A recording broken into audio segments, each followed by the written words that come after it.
pets one pet at a time. And with me today is Kara from Raw Pet Adventures and Brian Brandfas, and he is one of our moderators, and so is Kara. And today we're a follow-up presentation to what we talked about last week, which is where Kara gave an overview of how to start up with raw feeding. How do you get going with it? You know, I know a lot of you are scared, you're nervous about it. You know, this is a brand new. And so Kara kind of gave you last week. And then there was a lot of feedback on the messages that would be helpful if we could do a follow-up and have Kara and Brian present on how do they go about making their meals and, you know, what's their prep process. And so Kara's in her kitchen today and she's going to walk you through that. There is in the audience there, you can go ahead and you can put things in the chat, any questions that you have. When it comes up, it's going to just tell us Facebook user. So if you wouldn't mind, please put your name, and that way we know who's asking the question. And Kara will, and Brian will talk about it for about 50 minutes, and then we'll spend the last 10 minutes answering questions. So if you could please go ahead and do that, we would really appreciate it. This will be available on a replay later on. We will post it under the featured section, so you'll be able to find it. And I think that's it. So Kara, at about the last 10 minutes, I'll give you the heads up saying, you know what, we need to start going to answering questions. Perfect. All right, so I'll turn it over to you and Brian. Thank you. Excellent. Brian, why don't you introduce yourself first and just tell everybody a little bit about how you do raw? Okay. As I said, my name's Brian, and I've been feeding raw about 5 years, and I don't do a meal prep per se. I pretty much just prepare my meals every day because that's what works for me. There's not really one good way to do it. It's just whatever works best for your dogs. So I typically use what's called 80-10-10 grinds pre-made, and they contain meat, bones, organ, and fat. And then I kind of supplement those each day with some additional items just to give them a boost. And typically that's going to be fish and tripe is typically what I'm adding most days to those. But the key thing to using those grinds is rotation. I don't serve any one single protein more than a couple of days. I rotate between about 4 to 5 different proteins, typically beef, chicken, turkey, duck, and rabbit. And that rotation is what gives me all of the vitamins and minerals that my dogs need. So one of the drawbacks or one of the criticisms of those 80-10-10 grinds is that they're not complete and balanced. And that's true because there really is no such thing. If you're going to make something complete and balanced, you're going to have to add synthetic vitamins and minerals because there is no such thing as a perfect protein. So there's no one protein out there that has everything. So if you're making a complete and balanced meal out of pork, you're going to have to add stuff to it because it's not going to have the same levels as, say, beef or rabbit. So that's why I rotate and I just balance over time. Awesome. I love it. Yeah, so I do a lot of balance over time too, but unfortunately any pre-made grinds are kind of not in my wheelhouse right now, right? So with three dogs, 2 are big, 1 is medium, it just would be a little bit too pricey for me. And I'm very lucky that I have a local co-op where I get things for a cheaper price in regard to bones. And then I'm able to muscle meats mostly at wholesale, like Costco business I went to yesterday and got the ones I'm prepping today. US Chef Store is an awesome store. I can find mussels there, other stores like Walmart, etc. So I can make it a lot cheaper by doing completely DIY. And I wish that I could just prep it every single day with my meal, but unfortunately for me, my schedule does not allow. So I like to do a meal prep once a month or once every 3 weeks or so. And so I will put multiple different proteins in this prep So rather than doing maybe 4 or 5 days of like a beef grind and then 4 or 5 days of a turkey grind, my prep is going to have 4 or 5 different proteins within it for this period of time. And then the next time I prep, I try and choose 3 or 4 different proteins to put in there. And so that's how I do my balance over time. So it might be a little bit, well, everybody's is going to be a little bit different than everybody else's, right? So, but when I first started doing raw, meal prepping took me forever. So I have 3 dogs. If I do a month at a time, that's 90 containers. And I would be in here for 6 or 7 hours. It was awful. And then I started poaching my husband's time to help me, pre-prep things or clean things up, and that's not fair. So after doing it for a little while, I found some tricks and some hacks that really helped me cut down on time. And when I do this prep today, those are the hacks that I want to share with you guys, because it really, before this prep, so I left 2 weeks of 1 dog to prep with you guys today. So just prior to this, I got up and I did 3 weeks worth of my other 2 dogs. And then 1 week, because I'm doing 3 weeks right now, 1 week of the dog I'm prepping for with you guys right now. So with all of those containers, it took me an hour and a half, which is really not that long. And if I was adding in these last 2 weeks that I'm doing with you right now, at the most, it maybe would have taken me another half an hour. So 2 hours to prep 3 weeks worth of food for 3 dogs, I think is pretty good time management. So I'll show you what I do, and hopefully this will take the fear and anxiety out of the unknown of meal prep for anybody who's just kind of starting to wade into this world and wants to do it this way. So Thank you. yeah. And then I think just chiming in whenever you guys have like a different, I might do it this way, or this has worked really well for me in the past, so please pop in, and then obviously reading out like any questions that I can answer while I'm prepping. Okay, thank you. And then I yeah. All right, so I'm gonna kind of crunch my camera screen so I won't be in the view anymore. So hopefully this is an okay view for you guys. So some of the things that you're going to need for your prep is a nice cutting board, a sharp knife, a knife sharpener, which I don't have over here because I already sharpened this. And then let me lift this guy up. So I have my prep containers here.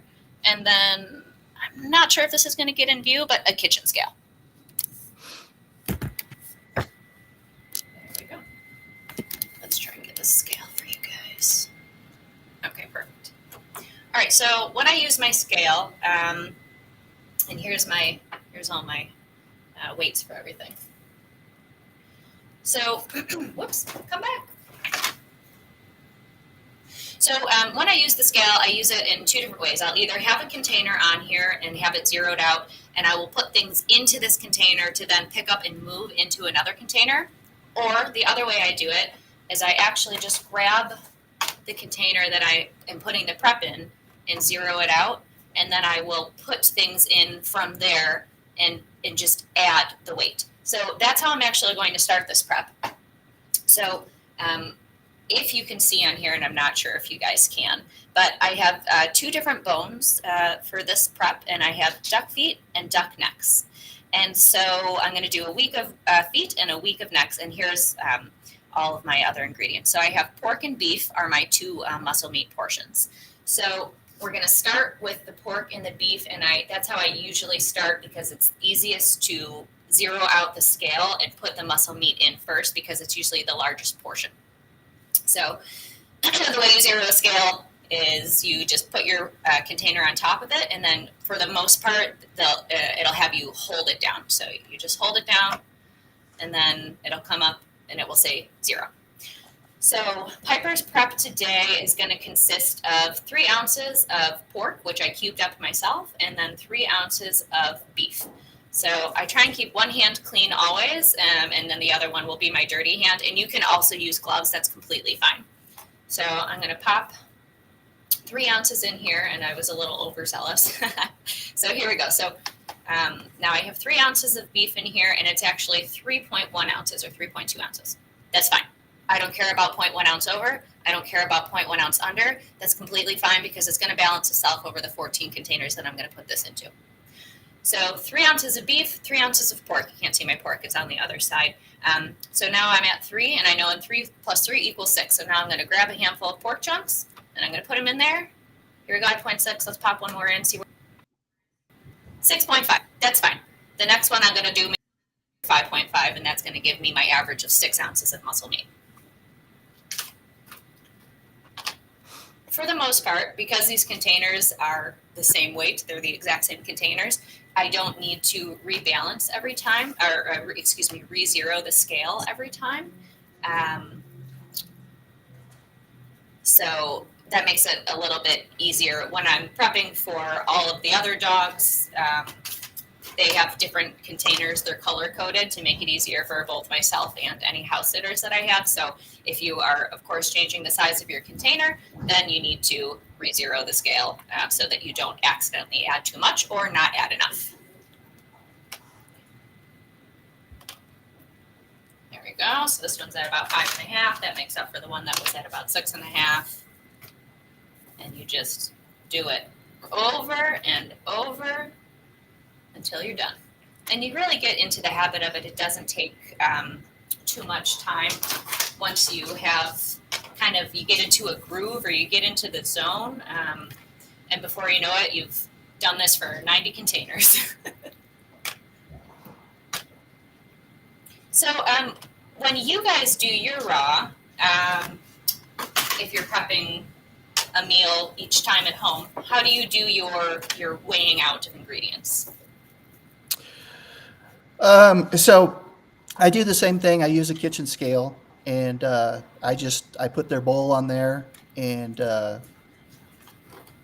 just go through each portion of the meal and just weigh it out. And I've done it long enough that I know, what each of luckily 3 of my dogs are all the same size. So they eat pretty much the same size meal. And for example, my 77-pound dogs eat about 24 ounces. And I feed once a day. So that's 24 ounces a day. And so I'll start out, they'll get a sardine. That's usually about 3 ounces. And then typically the rest is made up of the pre-made grind that I might be using. Or if I'm doing some tripe, then I'll do a couple ounces of tripe, a couple ounces of heart, and then the rest of the grind until I get to 24 ounces, and then that's what they get. Awesome.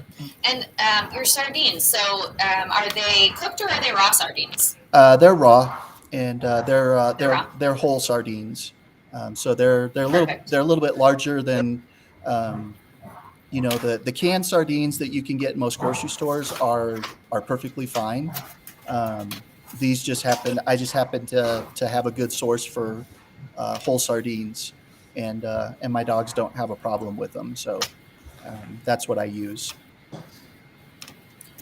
Yeah, that's excellent. I use whole sardines as well, and they are raw and they're in the freezer. And so I actually don't add my raw sardines to the prep because unfortunately certain fish can have an enzyme that can break down the B vitamins in other meats if you store them together. So if they're cooked, that enzyme becomes deactivated, and it's not a problem. But if it's raw and you store the meats together for a while, it can cause that issue, which could lead to a B vitamin deficiency. So there are only a few things that I don't add at the time of prep, and my sardine is one of them.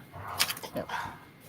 So, Kara, one of the questions we got is what kind of pork? Is it shoulder, loin, back, and what's the nutrient content?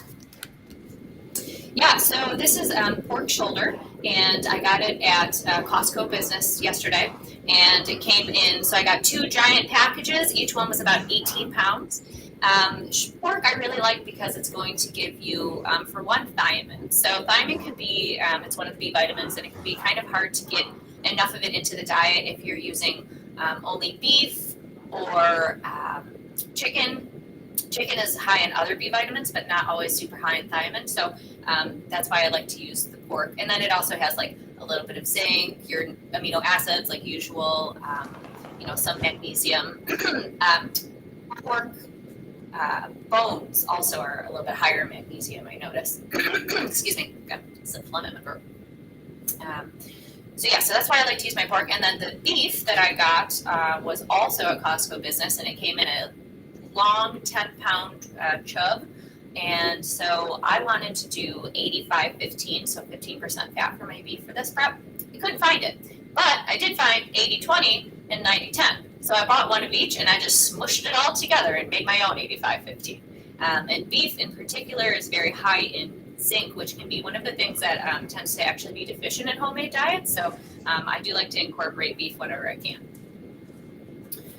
All right, so there we go. That was super fast, right? 14 containers already. So now I have a bunch of leftover 85-15 ground beef, and this is 100% human safe USDA certified meat, and I'm going to just put this into patties in my freezer and use it for myself. And then just so you guys can see, but here's the rest of the pork shoulder. You can see it's a little bit fattier of a cut.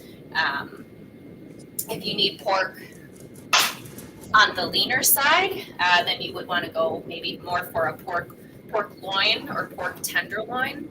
One of the reasons why I like to get the pork shoulder is because it's the bone-in shoulder, and so I actually take the shoulder bones and then I use them to make bone broth. So no part of it ends up being wasted. So Kara, does it matter if it's grass-fed or is that not an issue? Oh, I love that question and I hate that question. So yes and no. Is grass-fed, grass-finished beef that's pasture-raised and humane certified the best beef that you can feed? Yes. It's going to have a better omega-3 to omega-6 profile. It's going to be higher in zinc and other nutrients. Unfortunately, that is insanely expensive. I personally cannot afford to feed myself and my husband 100% grass-fed, grass-finished beef, let alone my 3 dogs. So I buy it when I can. If I see a sale, I'll scoop it up. So if it's in your budget, absolutely, I would say go for it. If it's not, feeding fresh beef that maybe was grain-fed or perhaps it was grass-fed and grain-finished is still going to be better than feeding something processed.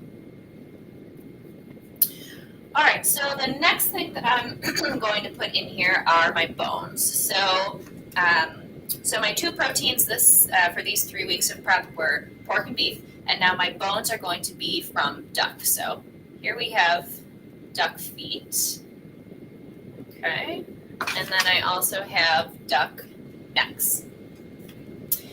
Feet and necks are my favorite bones to use because they're very high in cartilage.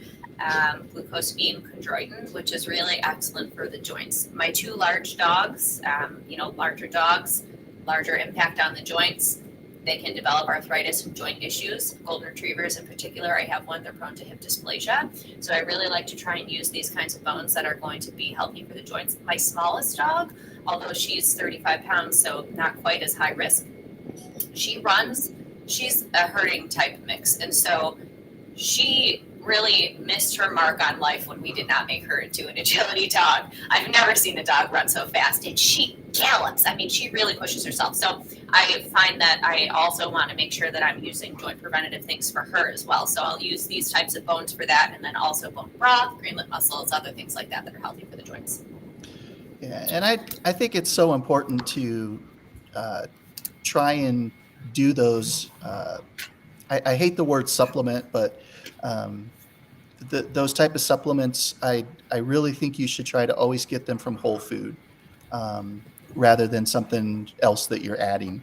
The only time you should, I completely agree. The only time you should be quote unquote supplementing is if for some reason they're just not getting enough, or if they have a condition that requires additional. But if you're doing it strictly preventatively, if you're just hoping to, you got a young dog now and you just want it to, not go downhill joint wise, then you can do that through whole food, and you don't need to be buying an expensive supplement to add in there. And another thing with the bones, when you're picking the bones that you're using, know your dog. If you have, first off, size matters. if you have a large dog and you give them a chicken wing, they're probably going to swallow it whole.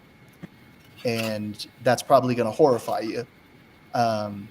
So if you have a large dog, you want to use larger bones. For me, again, with 80-pound dogs, rather than chicken wings, I find that duck wings work better. And that's because they're bigger and they can't fit them in their mouth. So they have to chew them up. So know your dogs when you're picking the bones, and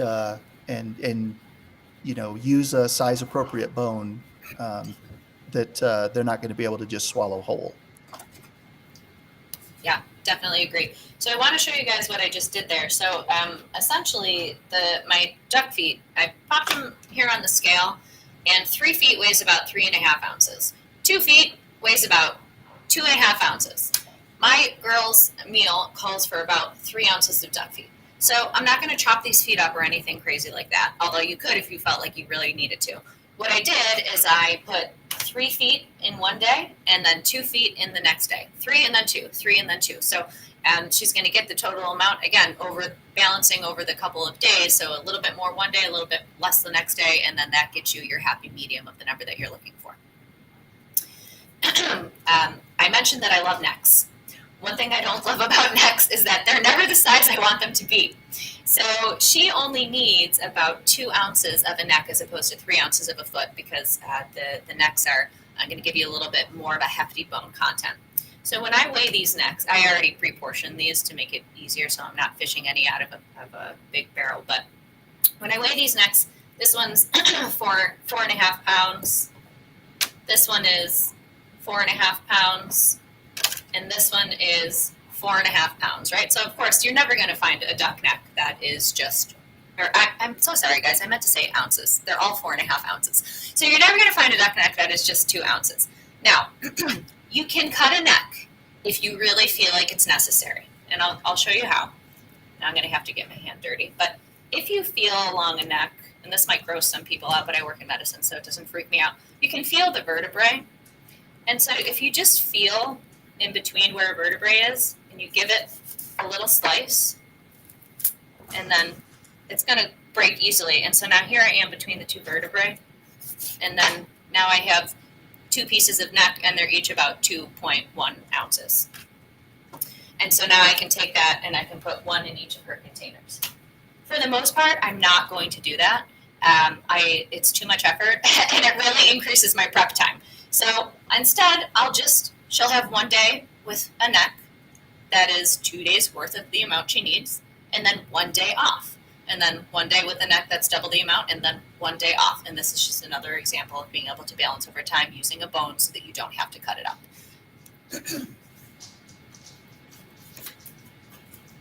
All right, so now everybody has their bones, and I dirtied my other hand, so I'm just going to rinse it in the sink really quick.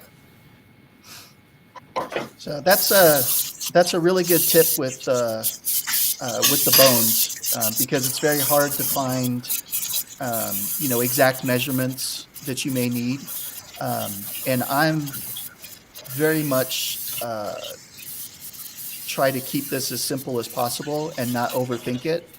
And so oftentimes my dogs get a large bone and then they don't get any bone for 2 or 3 days. I like to use duck frames because I can get them from where I work, and those are close to about 3 days worth of bones. So I feed them one of those rather than trying to cut it up into little portions. I just give them the whole thing, and then I skip bones for like the next 2 days, and they just get boneless meat and some organs and their fish. And it seems to work out really well. And I just monitor their poo.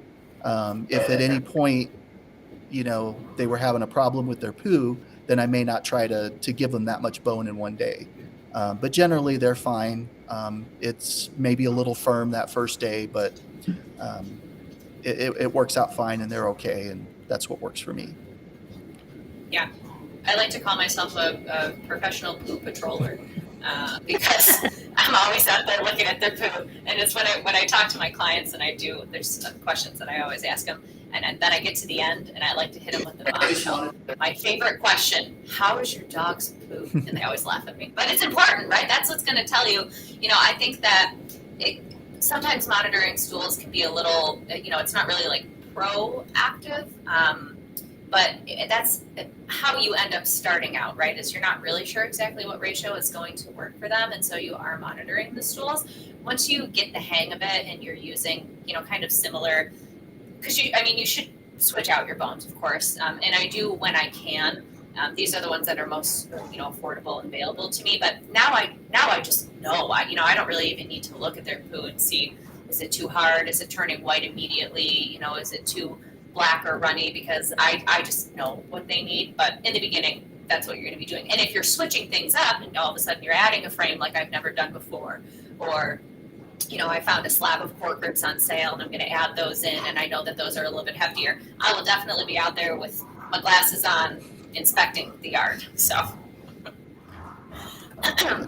all right, so the next thing I'm going to add in here are my organs. So one thing that used to make my prep take a really long time is I would take my organs and I would weigh every single slice of organ to the amount that I need. So my girl is pretty small. She's only 35 pounds, and so she gets only 0.25 of an ounce of liver. That is a tiny amount. And then she gets half an ounce of kidney. She doesn't need as much liver as she does the other organs, because I do like to keep the vitamin A a little bit on the lower side in case I have like a liver treat or something I want to give her. So very small amount. So you can imagine if you're prepping 30 containers, how long it would take you to slice those pieces perfectly and put them in the scale and see if it actually weighs, this amount. If it doesn't, slice it a little smaller. If it's too small, add a little bit more. That took so long. It took me almost an hour to do my organs. Complete waste of time. What I do now instead, so let me give you back my cutting board and scale. So I pre-weighed this out, but here is my liver. So this is the total amount that she's going to need for these 2 weeks of prep right here. Okay, so put it on my scale and show you, and this is how I always do it. So 3.5 ounces for my 14 days is what she needs. So I sliced this off of a bigger chunk of liver. So now I have this amount. I know this is what she needs to go between the 14 days. I'm going to eyeball this and cut it into 14 similarly sized pieces, and that is perfectly fine. Another example of balancing over time. And I do the same thing with the kidney.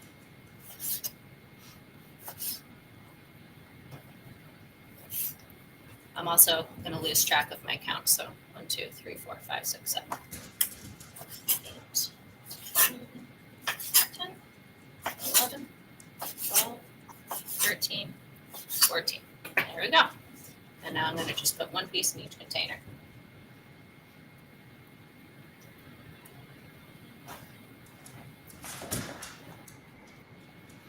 That's such a great tip. Again, don't get caught up on exact amounts.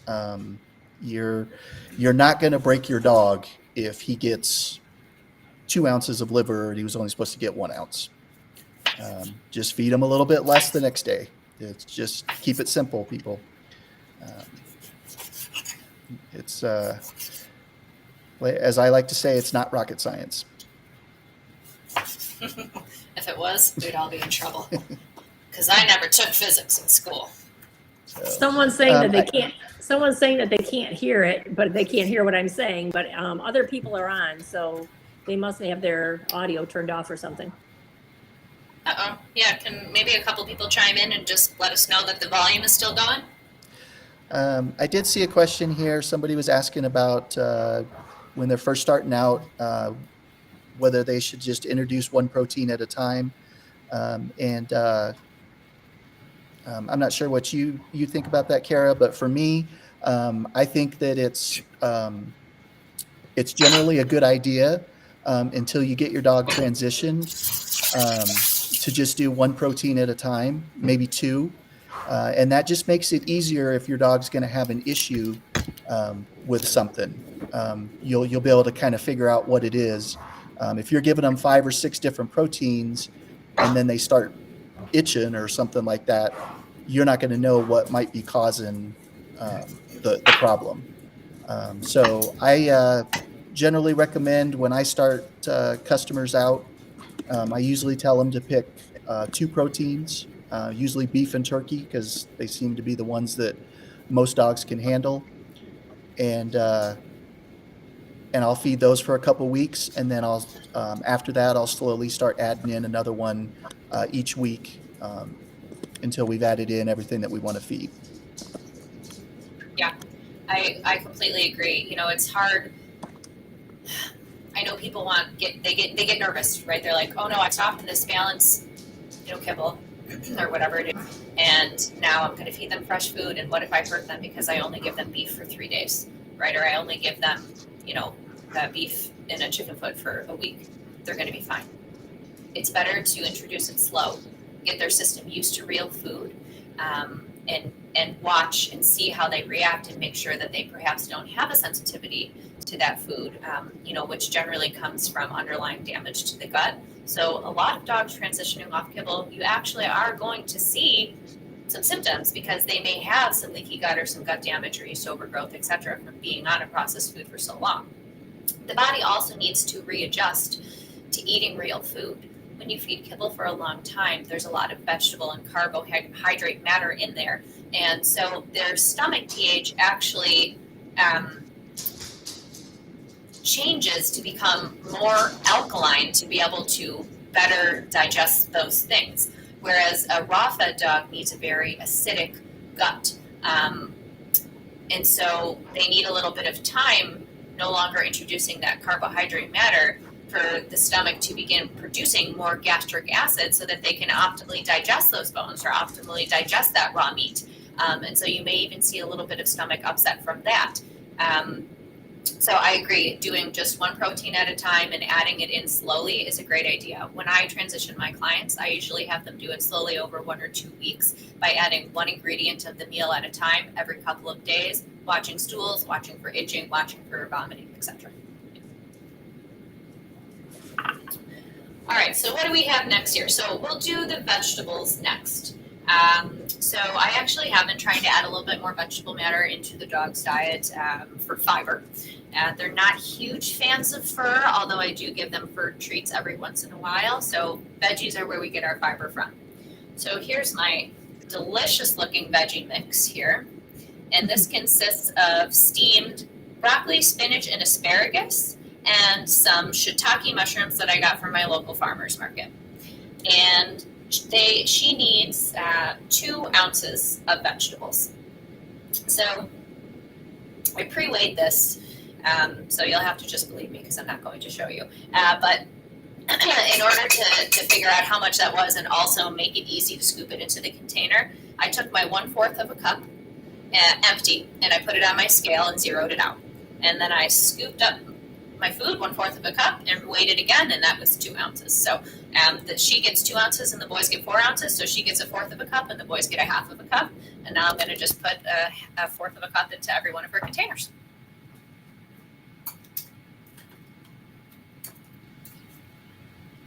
So Kara, while you're doing that, I'm going to ask Brian a question. He can answer it. So how do we know the store-bought cuts are safe? I only get organ meats. I only get organ meats in certain meat markets, but I'm certain about the possibility of pathogens. So anything that you're buying in a store is going to be certified human grade, which means that the USDA and the FDA has tested and inspected those items. So I wouldn't worry too much about the items that you're buying if you're buying them in a store. I get that question a lot about the Asian markets. I don't know if people think that they don't fall under the same regulatory guidance that a large supermarket chain does, but they do, and they're likely to have a lot of the stuff that you need. So I like to send people to the ethnic markets. Okay. But and then how do people travel with raw? If they're traveling or going on vacation and stuff like that, what would you suggest? To do freeze dried or?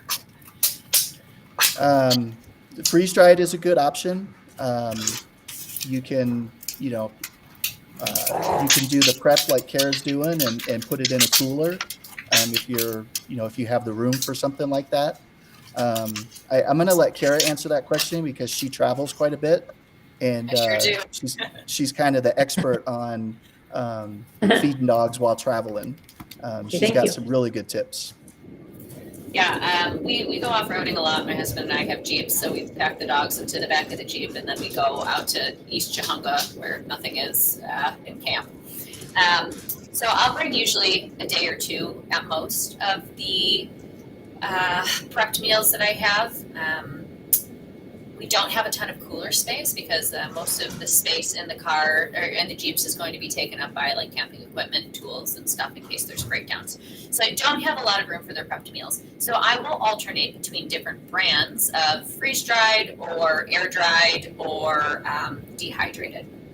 So I think the last time I went on a trip, I had some sundaes for dogs. So I brought that. And then I also had, oh my gosh, it was a sample I had gotten from Super Zoo, Raw Dynamic, freeze-dried, was like a duck protein or something, or a rabbit protein, so I brought that. I've used Seaweed Peak before, I've used Green Juju before, so I will generally bring shelf-stable foods. Now, I had a hiccup on my last trip where one of the bags that I brought had spoiled, and I didn't realize it. Because I had had it for almost a year. And it does say on there that you can have it for up to a year, but I was just getting a little bit close. There could have been a small puncture in the bag that let air get in, who knows.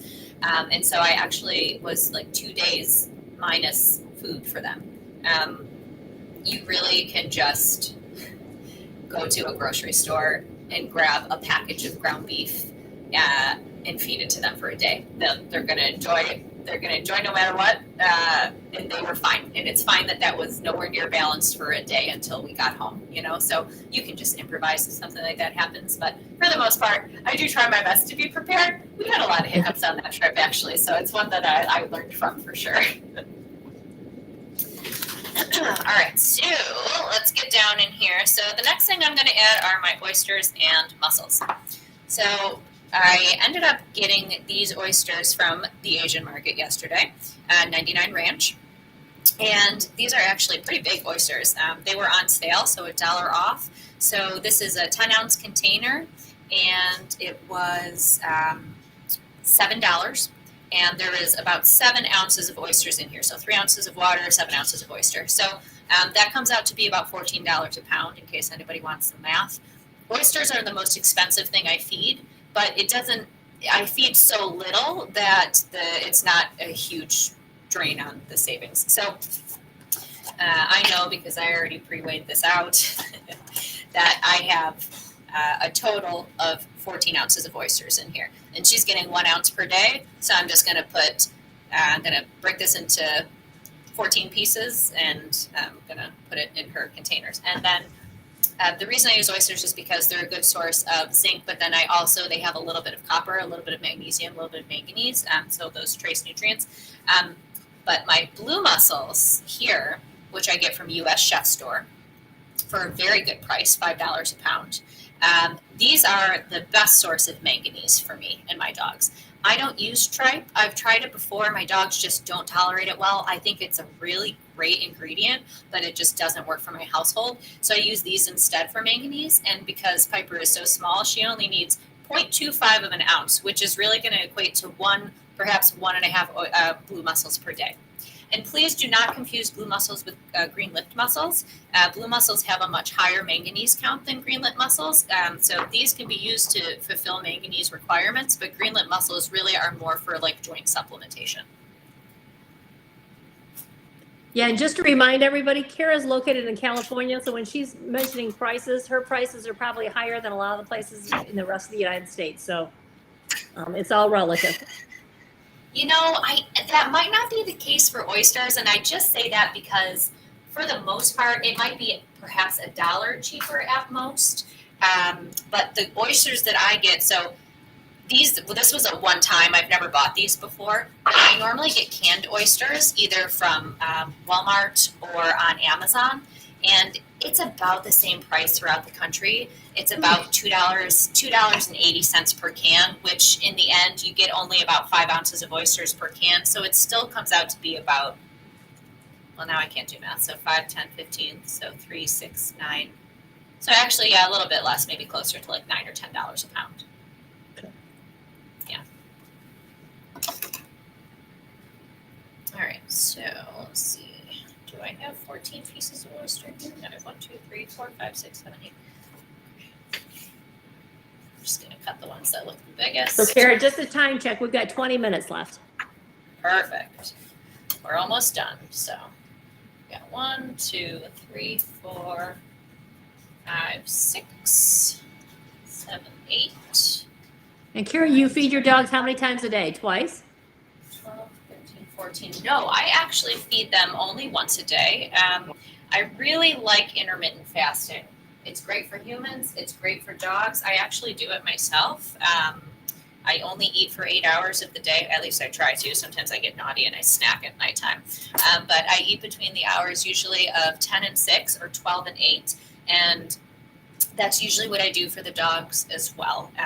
Intermittent fasting allows their bodies to focus on the food they're eating and the gut for only a small window of time, and then the rest of the time throughout the day is focused on healing, repairing, focusing on strengthening the immune system. And so it really does benefit them. And if anybody is interested, I do have a really great article from the New England Journal of Medicine about intermittent fasting that I'm happy to post on the Saving Pets page if anyone wants to read it.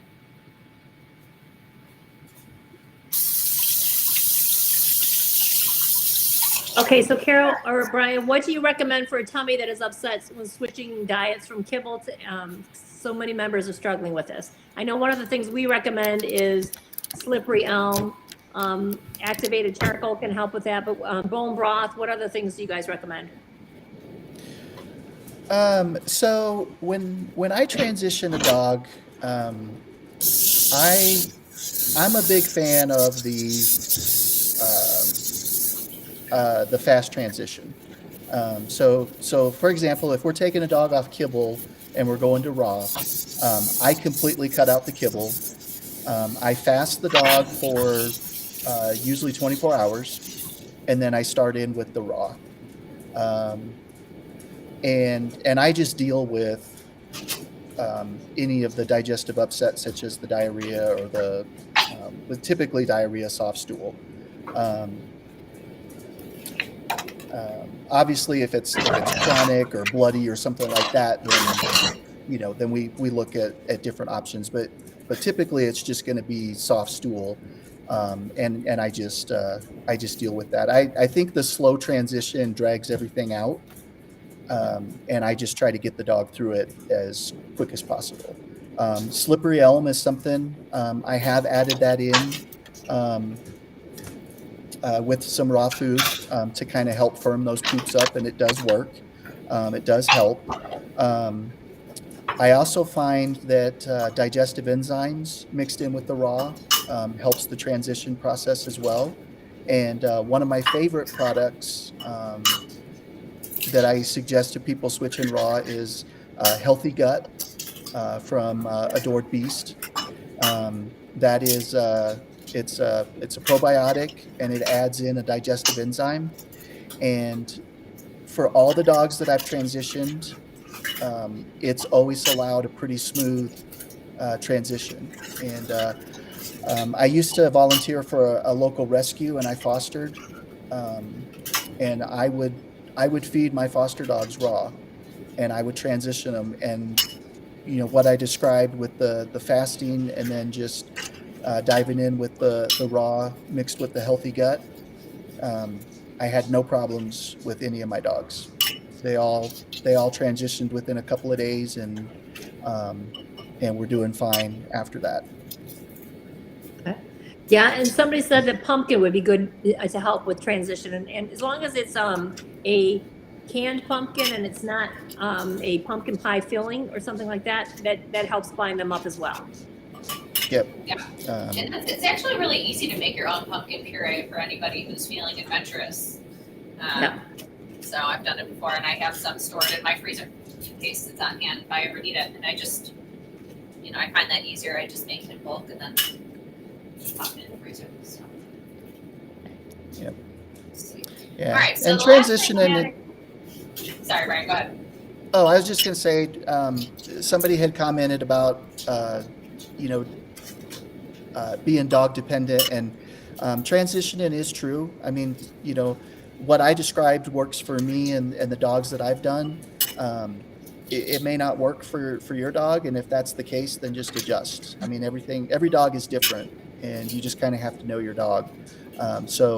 It's certainly okay to do, something different or have a different experience. Doesn't mean you're doing anything wrong. It's just you got a different dog. So. Right. Yeah. Every dog is individual. So I just put an egg in everybody's meal. 7 of the days I did 1 chicken egg, and the other 7 days I did 2 quail eggs. So here's two little guys. They're very small, which is why I do 2. I got these at the Asian market. I can also find these at Costco, and sometimes you can find them at your local farmer's market. I also found duck eggs at the Asian market, and I have also found duck eggs at my farmer's market. So there are definitely options for variety, even when it comes to eggs. Eggs are your best source of choline and also vitamin D. And I will say, if there is any one single ingredient that I would recommend you be willing to pay a little bit more money for, it will be pasture-raised eggs, because the egg yolks for pasture-raised eggs have the best choline and the best vitamin D. So that is definitely where I put my money when it comes to my ingredients. So those are the last of the, I guess what I would call the main ingredients. I have 2 more things that I'm going to add to my prep, and that is going to be some hemp hearts and some kelp powder. I feel like the jury's kind of out on kelp powder. Is it really necessary? It's to add iodine, really. There is iodine in meats, but the USDA database is not required. They don't require it to be tested for all ingredients, and you're going to have more iodine in your fish. So I use just a very small amount of the kelp powder, because I know that I'm getting some from my other ingredients. I just don't know how much.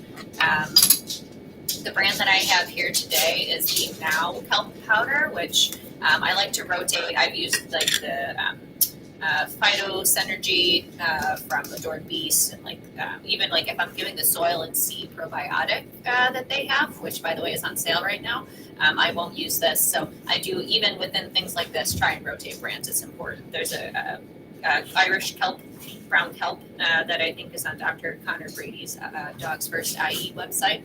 So you can see, look at this tiny, to give you comparison. Here's the scooper for the kelp. Here's 1 teaspoon. It's just so tiny. So I'm going to take this tiny thing, and I'm going to shake it over actually 4 of the containers. So I'm just tapping it with my finger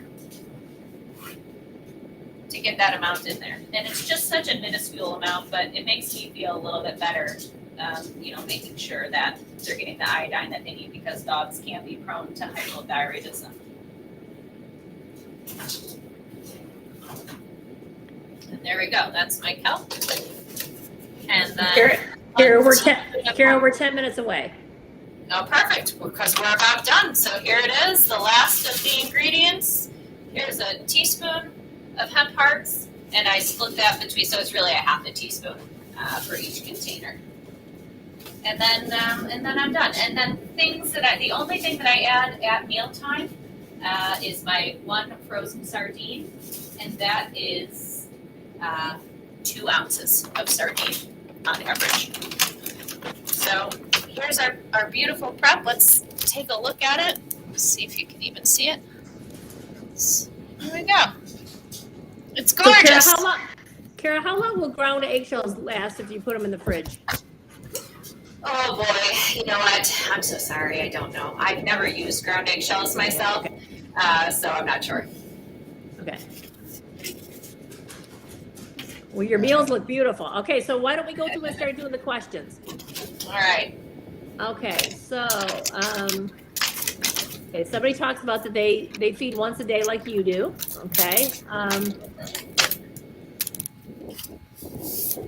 new 8-week-old puppy in the family, currently on from kibble, looking to switch as soon as feasible to raw. Can get pre-made 80, 10, and 10 for puppies. So I guess that's just a statement. Okay. Yeah, for puppies, I mean, switch them as soon as you can. Yeah. There's nothing about dogs are dogs, and there's nothing. I hear that all the time, that puppies need to be on kibble for a year, and then they can have raw. They can get everything that they need from a raw diet, and the only thing that I generally recommend with puppies is that they get a little bit more calcium because they are growing and their joints are growing. And so if you were using one of those 80-10-10 blends, I might add in, something like a chicken foot or a duck foot a couple times a week. Something, a smaller, softer bone like that they're going to be able to chew up. And I might add in a little bit more organ than just the 10%. Just because it's so nutrient dense and it's basically a superfood for dogs. But other than that, I'm going to feed a puppy the same as I feed my adult dogs. Just it's going to be a lot more food because puppies eat a lot more than adults. Yeah, so that's and the I only think we have a difference. chart for that somewhere on the website, the amount to feed based on age, 10% at this age, 5% at this age. Yeah. Spleen So is an organ that I like to use in puppies because it's higher in iron. So I don't usually use spleen for my adult dogs, but I do like to incorporate it for puppies. Yep. So for those of you who are familiar with the site, if you go underneath features, we have 3 different posts that will be very helpful. There's the pet food recommendation post that has all of our pre-made raws and all of our food recommendations. It also has feeding guidelines and things like that. Then we also have another post that's regarding raw feeding. It has helpful graphics that show you the 80-10, the models and stuff like that you can follow, and how you split up your foods. So those are all very helpful. And then we also have a third one that are the raw feeding suppliers that Brian Brandfas, he had done the graphic for you, so it tells you where you can get some of the raw foods at. So you want to make sure you're familiar with the featured post. All right. Then somebody says, Kara, could you post a link to some of the products that you mentioned today?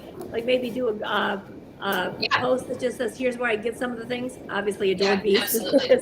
Yeah, here's the oysters that I get from Walmart. Geisha is the brand. So yeah, I'll post where I get a lot of these, and you can take a look and see if you have those kinds of stores near you, or a lot of them are actually on Amazon. Okay.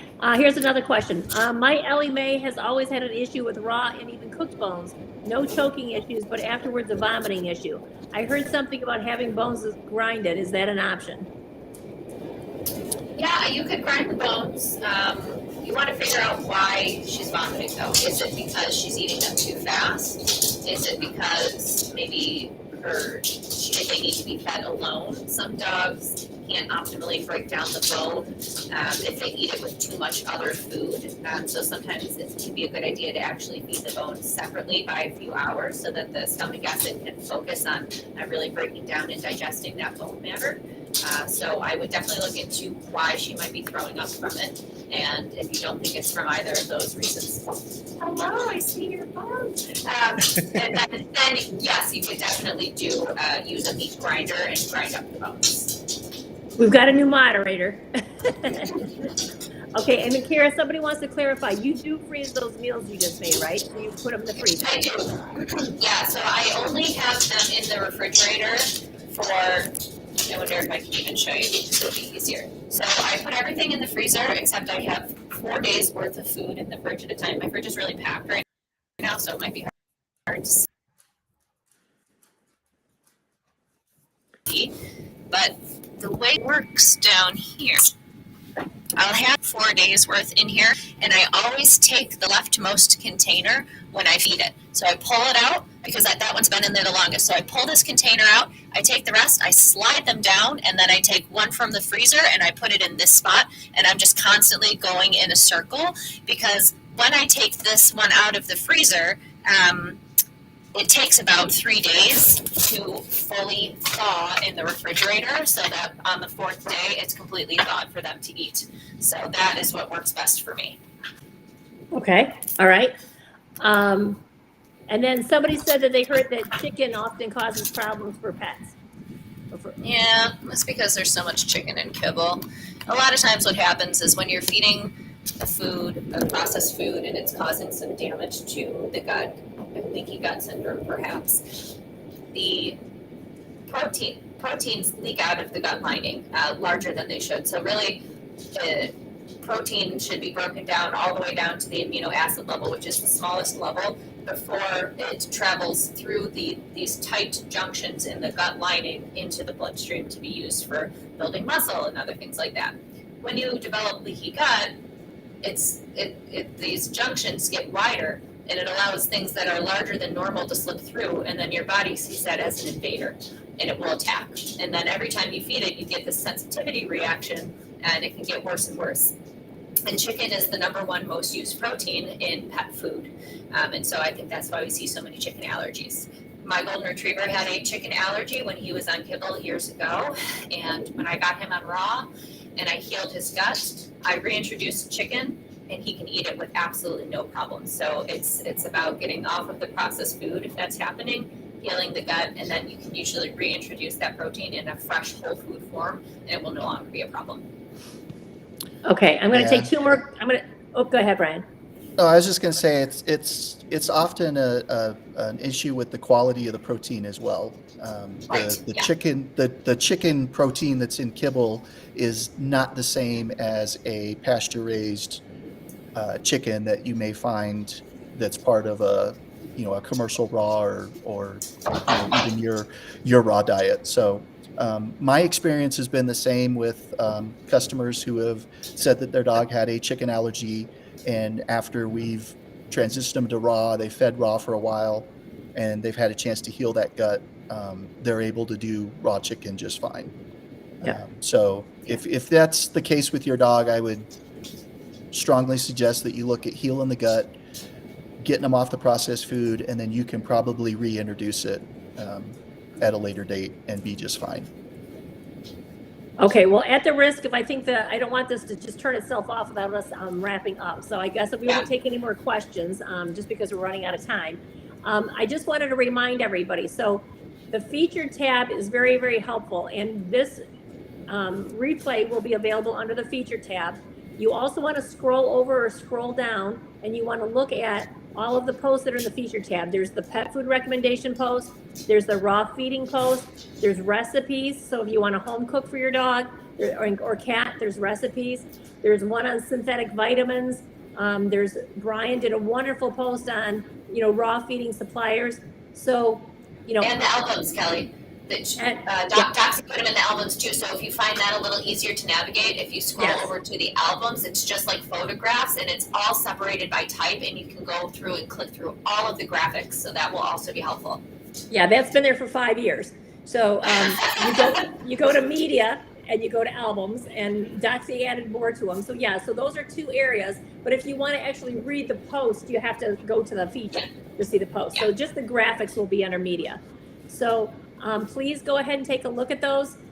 Carol will do a post and tell you, some of the links that she mentioned in this post, and let us know what other topics that you want, and we can look at doing some additional Facebook Lives, and we really appreciate it. I know people were irritated that we tagged everybody, but we wanted to make sure that people knew that this was going live, and we really appreciate Kara for taking time out of her schedule today to do this and having to prep and get everything ready for us.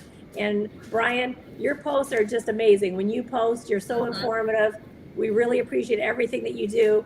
And again, I'd like to thank all of my moderators, because as you guys all know, we've got a lot of people behind the scenes here and on the group who are doing a ton of work to try to make sure everybody is doing everything you need to do. So, or getting you the answers that you need. So, please bear with us. Just, we get 3,000 comments an hour now.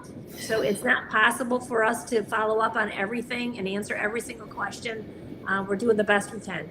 So I hope this helps you, and it will be available again on replay. So we'll make sure that we post it as soon as we can. So hopefully you all enjoyed it, And again, thank you very much, and you have a great weekend.